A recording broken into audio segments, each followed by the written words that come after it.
The other day when I was on duty up at the neonatal unit, I was talking to one of the mothers about the eye examinations that her premature baby would need. And I was explaining to her that the eyes aren't fully developed at birth, and with the premature babies, the blood vessels have to grow quite a lot further out on the retina. They start around the optic nerve and grow gradually, and if they don't grow right into what we call zone 3, the outer area of the retina, the baby could be partially sighted, even be blind.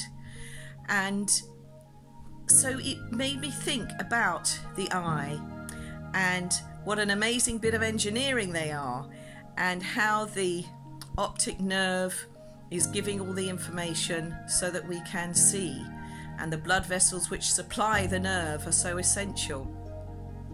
And then it made me think about what the Bible says about eyes. So I did a search, and I must say I got a bit carried away because there are so many references to eyes and seeing. But I managed to restrict myself to 4 that I wanted to share with you. So in Psalm 33, verse 18, it says, "But look, the Lord keeps his eyes on those who fear him, those who depend on his faithful love, and rescue them from death and keep them alive in famine." So I thought that was a lovely picture of the fact that his eyes are on us. He sees us all the time, and as we face difficulties, we could maybe think of the pandemic like a famine. We face trials. We know that he is still with us, that he is still watching us. He hasn't left us. And then Psalm 32 verse 8, "I will instruct you and show you the way to go. With my eye on you, I will give counsel." And again, I love the way it gives that image of God's closeness, that his eye is right on us. He's not at a distance. He's right close. And because he's close to us, he'll give us direction that is specific and that is individual, as well as giving a wider view.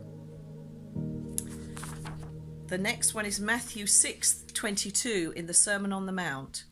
"The eye is the lamp of the body. If your eye is healthy, your whole body will be full of light." And this made me think of an amazing speaker called Jennifer Rothschild, who's actually blind. And she spoke in one of the talks I heard about how at one point she could just see a little bit of light, and then even that disappeared. And just imagining what it must be like to always live in the dark. But she has the spiritual light of the Lord, and the Lord's light shines out of her. But that's that lovely image of the eye flooded with light. And then the last verse I wanted to refer to was 1 Samuel 16 verse 7, and this is perhaps my favourite of these verses. "But the Lord said to Samuel, do not look at his appearance or his stature, because I've rejected him. Humans do not see what God sees, for humans see what is visible, but the Lord sees the heart." So the implication here is that God sees the invisible. God sees what we can't see. And I think that sense of him knowing our hearts, he knows our intentions, our desires. He knows that we love him and want to follow him, even though we fail. And we know that he just sees things differently to us. We can be anxious about something or feel that something's gone wrong in our lives, and we know that God can still bring good out of it. He has great purposes, and it's just thrilling and encouraging to think that he knows me better than anyone else, and he still loves me, and he loves me extravagantly.